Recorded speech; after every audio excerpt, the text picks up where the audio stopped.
Et bienvenue dans mes comptes rendus de lecture. Chaque semaine, je vous dresse un compte rendu d'un livre qui est dans ma bibliothèque et je vous le recommande. Et cette semaine, nous poursuivons dans le cycle des humanités avec Tacite, qui est un auteur fondamental de notre culture gréco-latine. Et le livre que je vous présente et qui est dans ma bibliothèque, c'est les œuvres complètes de Tacite, elles sont traduites par Catherine Salle. Et donc on a la version de Tacite, on a tout Tacite en français pour la somme de 30 € environ. On n'a pas de texte latin en regard, mais la traduction est de bonne tenue. La traduction est de bonne tenue, mais c'est difficile de traduire Tacite puisque Tacite fait partie des auteurs latins qui sont reconnus et appréciés pour leur style de haute tenue, pour leur style et, leur, et la beauté de l'écriture latine. Et forcément, en français, on a Tacite, mais la traduction galvaude forcément la beauté du style latin et de l'écriture latine de Tacite. Tacite, qui c'est Tacite? C'est un Romain, comme vous en doutez, qui a vécu au 1er siècle de notre ère, entre le 1er et le 2e siècle de notre ère. Ses dates de naissance reconnues sont 50, 58, 54 de notre ère jusqu'à 120 après Jésus-Christ, donc 120, 120 de notre ère. Euh, c'est un homme politique, Tacite. C'est d'abord un homme politique puisqu'il a assumé tous les degrés du cursus honorum, comme on l'appelait du temps de l'Empire romain. Le cursus honorum, c'est cette carrière de fonctionnaire public qui mène jusqu'au plus haut poste politique. Enfin, fonctionnaire public, c'est des magistratures civiles. C'est pas fonctionnaire, c'est plutôt des magistratures électives, puisque toutes les magistratures du cursus honorum sont soumises à l'élection. À l'élection, à l'élection censitaire, donc à une élection réservée à la classe la plus haute. Donc il y a une certaine forme sans doute de reproduction sociale dans les élections romaines qui sont réservées finalement. Les plus riches remportent le plus souvent la décision. Et Tacite a donc assumé toutes les carrières du cursus honorum. Il a d'abord été questeur, ensuite il a été édile. Il est parvenu à la préture sous Domitien. Et il a fini sa carrière par le summum d'une carrière sénatoriale.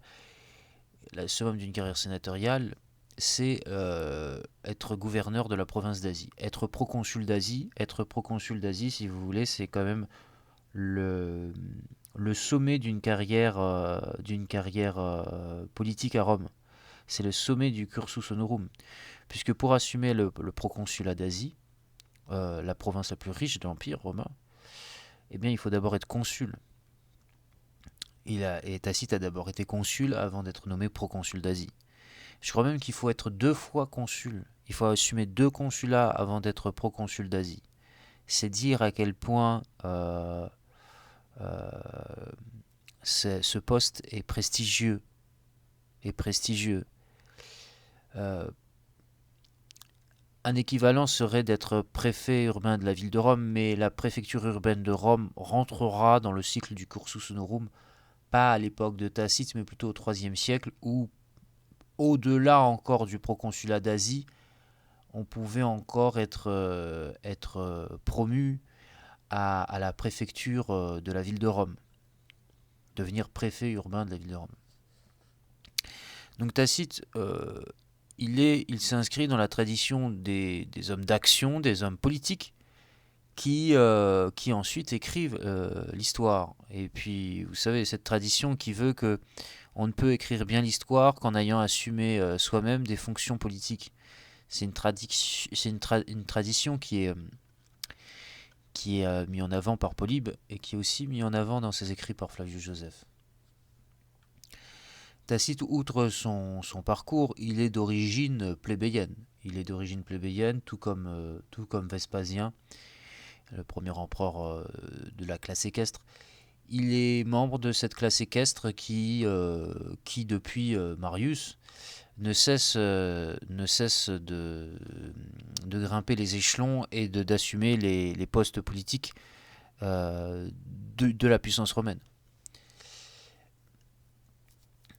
Son œuvre, il va l'écrire, ces trois écrits, il va les rédiger à la fin du siècle.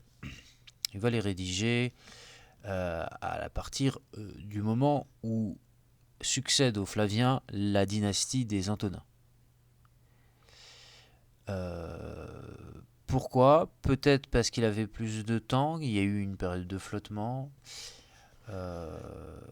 Pourquoi il écrit à ce moment-là à la faveur des troupes politiques qui ont pu le mettre un peu de côté pendant un temps très court, puisque Domitien a été assassiné et dans des conditions assez extrêmes, et que ça a jeté le trouble politique. Quelles sont les 4 œuvres de Tacite ? Ce sont les suivantes. Un éloge qu'il décerne et qu'il écrit en faveur de son beau-père, Agricola qui est un grand général de l'Empire romain et qui est l'un des derniers et qui est le général à avoir achevé la conquête de la Bretagne, achevé jusqu'au plus haut point la conquête de la Bretagne, repoussé au plus loin les limites territoriales de l'Empire romain en Grande-Bretagne.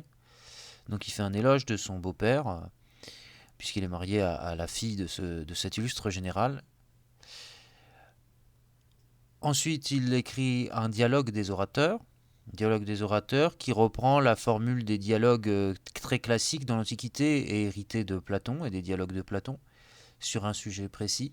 Ce sujet est l'éloquence, le sujet de l'éloquence.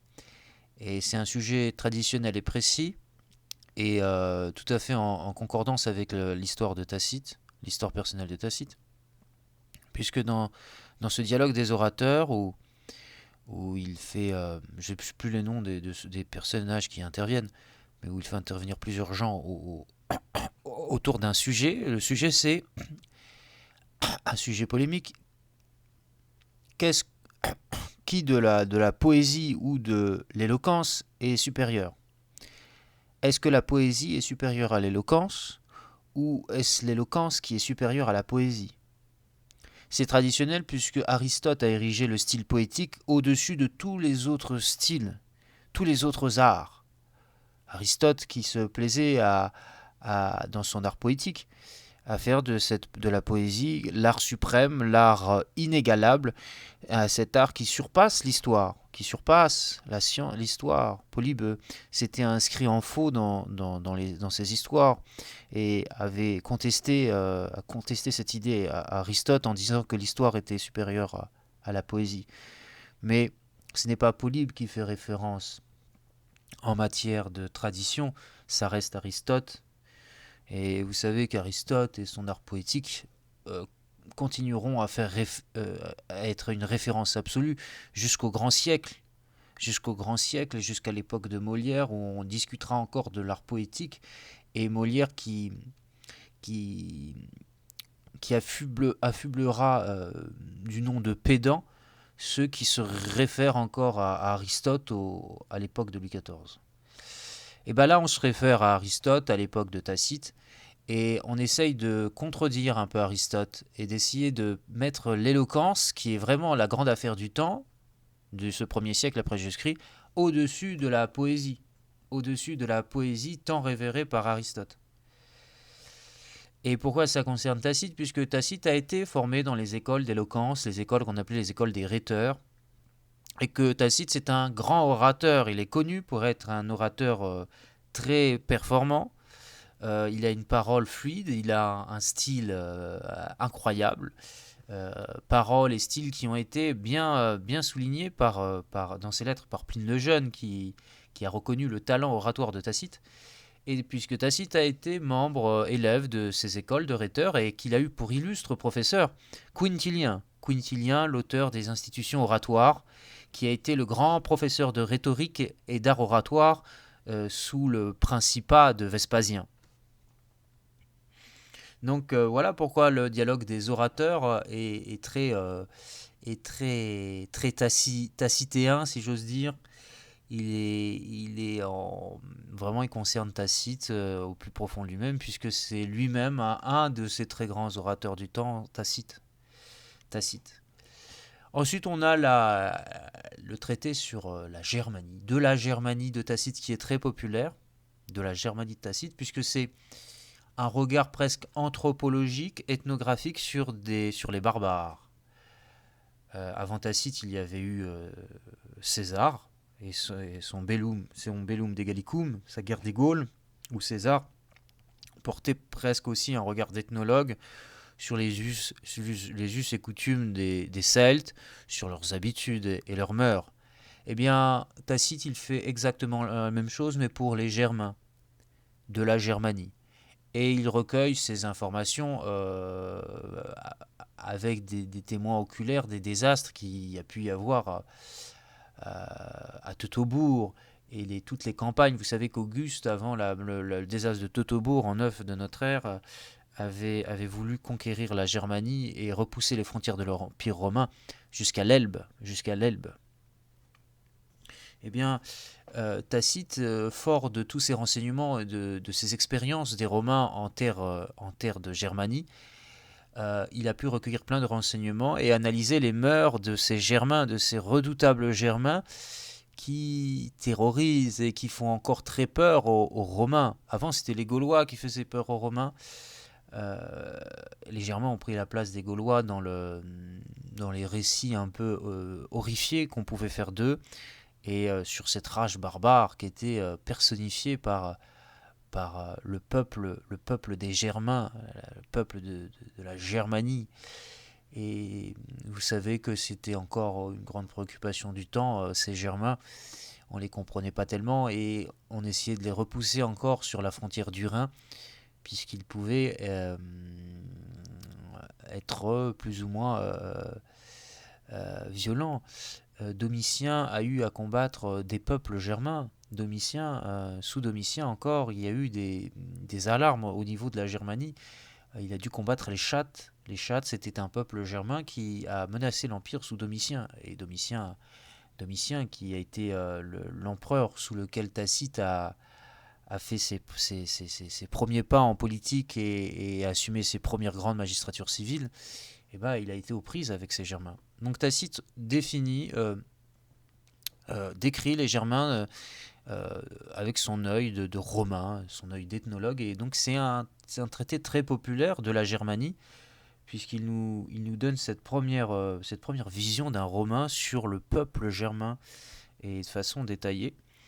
Et donc on apprend que les Germains vivent dans une société plus ou moins démocratique, qu'ils élisent leur chef par acclamation, qu'ils peuvent changer de chef à tout moment, qu'ils sanctifient les chevaux, qu'ils ont un mode et des rites très spécifiques, et des rites qui se retrouveront après à la chute de l'Empire romain d'Occident, quand on verra les Germains envahir l'Empire.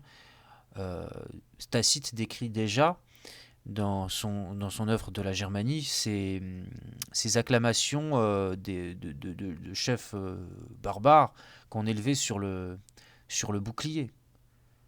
Cette fameuse image que vous avez dans Astérix et les Gaulois du chef gaulois qui est élevé sur le bouclier, bah non, c'est pas une tradition celte, c'est une tradition qui vient de Germanie. Et c'est une tradition qui sera reprise ensuite par les Germains et les Francs, et aussi par les empereurs romains. Les empereurs romains, à la fin, quand tout va se barbariser, quand il y aura un mélange et un syncrétisme des cultures germaines et de la grande culture romaine, on verra des empereurs romains être acclamés imperator sur un bouclier. Donc oui, c'est typiquement germain. Et cette œuvre est l'une des plus populaires de Tacite. Mais les deux autres œuvres sont très populaires et par contre, ce qui est moins populaire, c'est qu'elles nous sont parues en état fragmentaire, les deux autres œuvres de Tacite, que sont les histoires et les annales. Les histoires, c'est peut-être le récit le plus fiable, puisque c'est le récit le plus... Les histoires de Tacite, c'est le récit le plus contemporain de l'auteur, puisqu'il décrit les événements de la guerre civile qui a eu lieu après la mort de Néron. La guerre civile qui a eu lieu après la mort de Néron, autrement appelée l'année des 4 empereurs. L'année des 4 empereurs, qui a vu aux prises Galba, Othon, Vitellius et enfin Vespasien, le vainqueur final.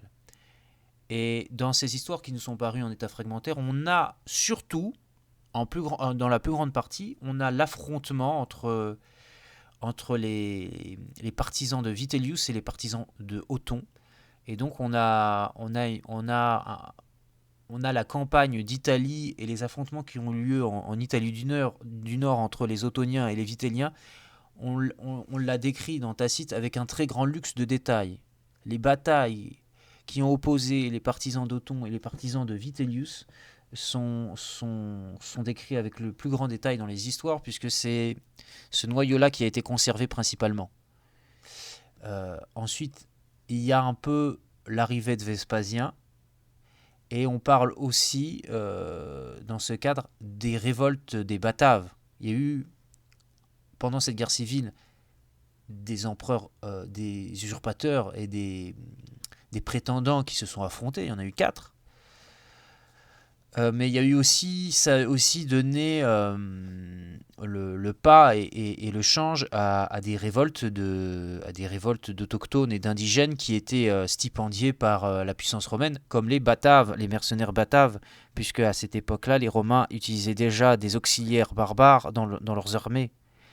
Et ces auxiliaires Bataves, très valeureux et reconnus pour leur grande robustesse, ont profité des troubles civils et ont profité que la frontière de Germanie et que ont profité que la frontière rhénane soit désarmée, soit vidée par le fait que Vitellius, qui était en charge des armées du Rhin et qui s'est proclamé empereur, eh bien, il a pris l'essentiel des troupes des armées du Rhin, qui étaient chargées de garder la frontière essentiellement. Il les a pris pour les diriger vers Rome et pour faire une marche sur Rome afin d'en chasser Othon. Et bah, ça a dégarni toutes les frontières. Et à la faveur de ce dégarnissement, les auxiliaires barbares, les Bataves, ont mené et ont déclenché une grande révolte qui a fragilisé considérablement toute la frontière rhénane, puisque plein de postes et de camps romains ont été pris d'assaut par les auxiliaires et par les Bataves. À la fois par les auxiliaires Bataves, qui étaient comme un peu infiltrés dans le camp des Romains, et par les Bataves eux-mêmes qui ont soutenu leurs compatriotes, plus ou moins romanisés. Et cette révolte qui a été menée par Civilis, qui était le chef des Bataves, a encore aggravé la situation de l'Empire et augmenté les destructions de cette guerre civile. Finalement, Vespasien réussira à négocier et à mettre fin à la révolte des Bataves. Mais ça a causé beaucoup de dégâts. Donc les histoires, voilà, on n'a qu'une partie de cette guerre civile racontée par Tacite. Mais le plus important, ce sont les annales, qui sont aussi parvenues en état fragmentaire, et qui devaient aller, je crois, d'Auguste aux dernières années du règne de Néron. Et les annales sont marquées, comme peuvent l'être la vie des 12 Césars de Suétone, par beaucoup de jugements sévères sur la dynastie des Julio-Claudiens. Oui, puisque les annales ont été rédigées sous la dynastie des Antonins. Tacite a poursuivi son cursus honorum de Nerva jusqu'à Trajan. Et les Antonins devaient, pour magnifier leur propre dynastie, qui devait être supérieure à toutes les autres, devait diaboliser les dynasties précédentes, et notamment la dynastie des Julio-Claudiens. Donc la logique qui a présidé dans la rédaction des Annales est à peu près la même qui a eu cours pour la rédaction de la vie des 12 Césars de Suétone. De toute façon, Tacite et Suétone étaient de parfaits contemporains, et en tant que serviteurs de la dynastie des Antonins, dans leur rédaction, et dans leurs œuvres littéraires, ils suivaient à peu près le même but qui était de discréditer les Julio-Claudiens. Donc, d'où l'image très noire de Néron, d'où l'image très noire de Caligula, d'où l'image non pas très noire de Claude, mais ce côté très, très réducteur, ces jugements très, très dégradants qu'on aimait sur Claude. Ça vient de là. Et les Annales, on a la fin, vraiment la fin. Les Annales, ça commence avec la fin du règne d'Auguste, si ce n'est sa mort, à la mort du règne d'Auguste. Donc on a le récit des événements qui ont eu lieu à la mort d'Auguste. On a le récit à peu près des funérailles, avec pas de grands détails sur les funérailles d'Auguste. Cassius Dion, lui, en donne beaucoup plus grandes sur les funérailles d'Auguste. Et on a le récit, pas d'une guerre civile, mais de troubles ou de commencement de troubles ou de commencement de guerre civile juste après la mort d'Auguste, où les troupes qui n'aiment pas Tibère, les troupes d'Illyricum et du Rhin, sont prêts à porter à l'Empire le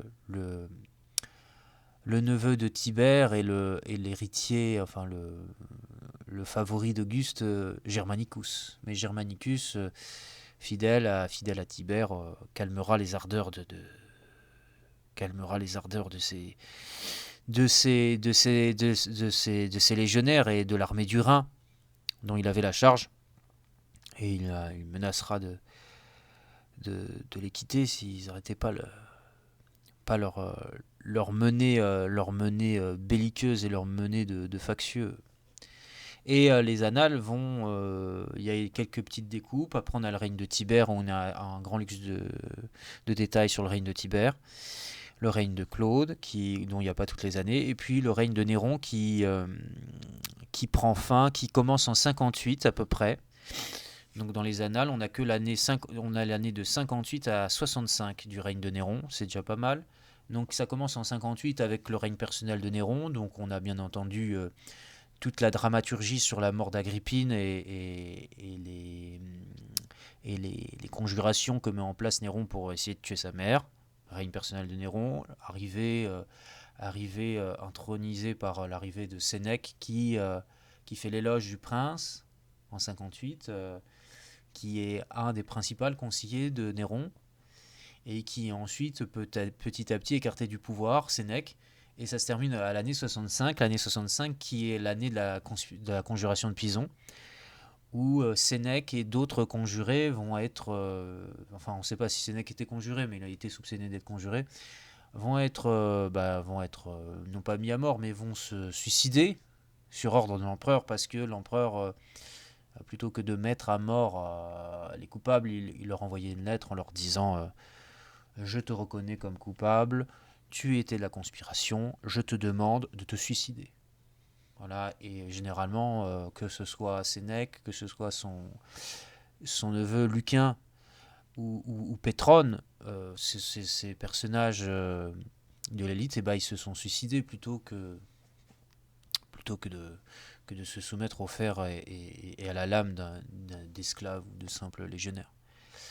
Donc Tacite, c'est une mine d'informations sur le monde romain. C'est un style, c'est une éloquence, puisqu'il a été formé par les plus grands rhéteurs de son temps, par Quintilien. Tacite, c'est une œuvre qui a jamais été dévalorisée après, durant la Renaissance et à notre époque moderne. Ça a toujours presque été, Tacite, ça a toujours été presque le summum de ce qu'on peut faire en latin, au niveau du style. Il a toujours été placé au-dessus de tous les autres auteurs latins. Là, vous l'avez en français. Et donc, on ne peut pas tout à fait bien se rendre compte du style tant révéré de Tacite par la postérité. Mais vous avez d'abord les informations et le contenu, ce qui ce qui est sans doute le plus important. Donc, lisons Tacite en français, et ensuite essayons de le lire en latin.